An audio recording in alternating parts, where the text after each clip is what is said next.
నమస్తే, welcome to PJ news. Andhra Pradesh ఉప ముఖ్యమంత్రి పవన్ కళ్యాణ్ తెలంగాణలోని కొండగట్టు ఆలయానికి ఇటు టీటీడీ తరపున దాదాపుగా 35,19,00,000 రూపాయలను టీటీడీ చొరవతో ఇటు కొండగట్టు ఆలయ అభివృద్ధి కోసం కేటాయించారు. ముఖ్యంగా పవన్ కళ్యాణ్ చొరవతోనే ఇటు కొండగట్టు ఆలయానికి ఇంత పెద్ద మొత్తంలో అంటే కొండగట్టు ఆలయ అభివృద్ధికి కృషి చేస్తున్నారనే చెప్పాలి.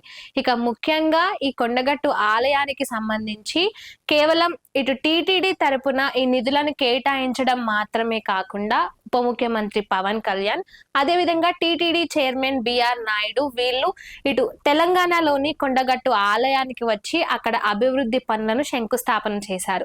ఇక ఇటు కొండగట్టు ఆలయానికి సంబంధించి హనుమాన్ దీక్ష తీసుకునే వాళ్ళు ఎవరైతే ఉంటారో వాళ్ళు దీక్ష విరమణ చేయడానికి ఇబ్బందులు పడుతున్నారని, ముఖ్యంగా సరైన దీక్షా విరమణ మండపం లేదంటూ కూడా గతంలో పవన్ కళ్యాణ్ ను ఆశ్రయించారు. ఇక ఈ నేపథ్యంలోనే ఆయన ఇటు ఆలయ అభివృద్ధికి సంబంధించి ఖచ్చితంగా కృషి చేస్తానని మాట ఇచ్చారు. ఇచ్చిన మాట ప్రకారమే కొండగట్టు ఆలయానికి దాదాపుగా ఇంత పెద్ద మొత్తాన్ని టీటీడీ చొరవతో ఆ నిధులను కేటాయించారు.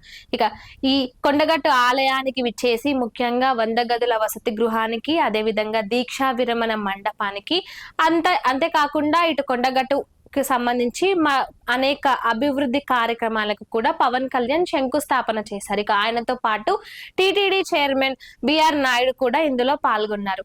అయితే ఇక్కడ మనం ఒక విషయాన్ని గుర్తు చేసుకోవాలి. గతంలో ఏదైతే రాజోలు పర్యటనలో పవన్ కళ్యాణ్ చేసిన వ్యాఖ్యలు ఏవైతే ఉన్నాయో, సరే ఆయన ఉద్దేశపూర్వకంగా అన్నాడా లేదా అనేది పక్కన పెడితే ఆయన నోటి నుంచి వచ్చిన మాటలకు ముఖ్యంగా తెలంగాణలోని అనేక మంది ఆయనను ఎంతగానో విమర్శించారు. ఇక మరి కొంతమంది ఏకంగా ఇటు రాజకీయ నేతలను చూసినట్లయితే ఇటు అధికార కాంగ్రెస్ పార్టీకి సంబంధించిన వాళ్ళు అయి ఉండొచ్చు, లేదంటే బీఆర్ఎస్ పార్టీకి సంబంధించిన వాళ్ళైనా అయి ఉండొచ్చు. ఇటు అధికార కాంగ్రెస్ పార్టీ నుంచి చూసుకున్నట్లయితే కోమటిరెడ్డి వెంకటరెడ్డి పవన్ కళ్యాణ్ ను ఏకంగా ఆయన సినిమాలనే తెలంగాణలో ఆడనివ్వము, ఆయనను తెలంగాణలోనే అడుగు పెట్టనివ్వము అంటూ అనేక విమర్శలు చేశారు. ఇక ఈయన ఈ విధంగా మాట్లాడితే ఇటు బీఆర్ఎస్ పార్టీకి సంబంధించిన జగదీష్ రెడ్డి అదేవిధంగా జడ్చెల్ల ఎమ్మెల్యే అనిరుద్ రెడ్డి వీళ్ళు కూడా ఇష్టం వచ్చినట్టు ఇష్టానుసారంగా పవన్ కళ్యాణ్ పై విరుచుకుపడ్డారు. ఇక మరి నిజంగా పవన్ కళ్యాణ్ కు తెలంగాణ ప్రజలన్నా తెలంగాణ అన్న ఇష్టం లేకుంటే అంటే ఇంకొంతమంది అయితే ఏకంగా ఇటు తెలంగాణ గురించి అసలు తెలంగాణ అంటే పవన్ కళ్యాణ్ కి పడదు, ముఖ్యంగా తెలంగాణ ఉద్యమం అప్పటి నుంచే పవన్ కళ్యాణ్ తెలంగాణకు వ్యతిరేకి, తెలంగాణ ప్రజలన్నా తెలంగాణ అన్న పవన్ కళ్యాణ్ కి అసలు గిట్టనే గిట్టదంటూ పెద్ద పెద్ద కామెంట్లు పవన్ కళ్యాణ్ మీద పాస్ చేశారు. ఇక మరి అలాంటి వాళ్ళకి ఇప్పుడు వాళ్ళు ఏం మాట్లాడతారు? ఇటు నిజంగానే పవన్ కళ్యాణ్ కు తెలంగాణ ప్రజలు గిట్టకపోయినా, తెలంగాణ అంటే పడకపోయినా ఎందుకు తెలంగాణలోని కొండగట్టు ఆలయానికి కొండగట్టు ప్రజలు ఇబ్బందులు పడుతున్నారని, ముఖ్యంగా ఇటు మాల వేసుకునే వాళ్ళు, ఆంజనేయ స్వామి మాల వేసుకునే భక్తులు వాళ్ళ దీక్షను విరమించడానికి ఎంతగానో ఇబ్బందులు పడుతున్నారని, వీటన్నిటిని అర్థం చేసుకోవాల్సినంత అవసరం పవన్ కళ్యాణ్ కి ఏముంది? నిజంగానే పవన్ కళ్యాణ్ కు తెలంగాణ ప్రజలంటే నచ్చినప్పుడు ఇవన్నిటి గురించి పవన్ కళ్యాణ్ కి ఆలోచించాల్సిన అవసరం లేదు, సహాయం చేయాల్సిన అవసరం అంతకంటే లేదు కదా. మరి ఎందుకు పవన్ కళ్యాణ్ వీటన్నిటిపై అంటే ఎవరు ఎన్ని మాటలు మాట్లాడినా పవన్ కళ్యాణ్ ఒక్క మాట కూడా ఈ అంశానికి సంబంధించి ఆయన ఎక్కడ కూడా మాట్లాడలేదు. ఇన్ కేస్ జనసేన పార్టీ వాళ్ళు ఎవరైనా మాట్లాడినా కూడా మీరు మాట్లాడకండి, మౌనంగానే ఉండండి అంటూ కూడా వాళ్ళకి సూచించారు. మీకు అలాంటి పవన్ కళ్యాణ్ కు నిజంగా తెలంగాణ అంటే గిట్టదా? ఇప్పుడు ఆయన నిజంగానే గిట్టకుంటే కొండగట్టుకు ఎందుకు వస్తారు?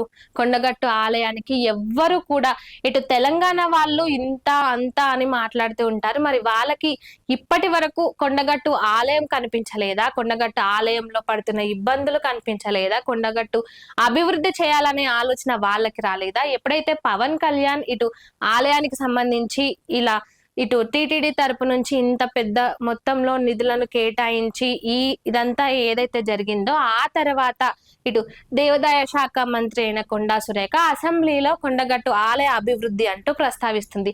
గతంలో కొండగట్టు ఆలయ అభివృద్ధి గురించి వీళ్ళకి గుర్తుకు లేదా, లేదంటే కొండగట్టు ఆలయం అనేది ఒకటి ఉంది అనే విషయాన్ని మర్చిపోయారా?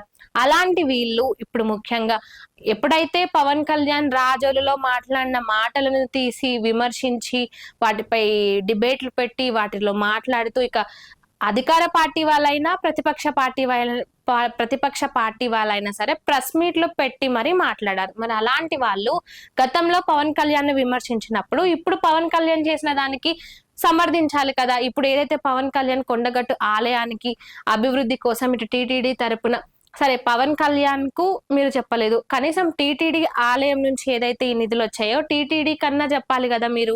ధన్యవాదాలు, కృతజ్ఞతలను ఏదో ఒకటి ఇటు తెలంగాణ ప్రభుత్వం నుంచి చెప్పాలి కదా. అప్పుడు నోరేసుకొని మాట్లాడిన మంత్రులు గాని, ఎమ్మెల్యేలు గాని, మాజీ ఎమ్మెల్యేలు గాని ఈ రోజు ఎందుకు పవన్ కళ్యాణ్ గురించి గాని, టీటీడీ గురించి గాని ఎందుకు మాట్లాడడం లేదు? ఇప్పుడు మాత్రమే ఎందుకు కొండగట్టు ఆలయం గురించి ఇటు తెలంగాణ ప్రభుత్వం దేవాదాయ శాఖ మంత్రి అయిన కొండా సురేఖ అసెంబ్లీలో ప్రస్తావిస్తుంది? అంటే ఎవరో ఒకరు బయటికి వచ్చి ఒక దాని గురించి మాట్లాడి ఒక దాని గురించి చెప్తే గాని వీళ్ళకు సోయి ఉండదా అంటూ కూడా తెలంగాణ ప్రజలు మాట్లాడుకుంటున్నారు.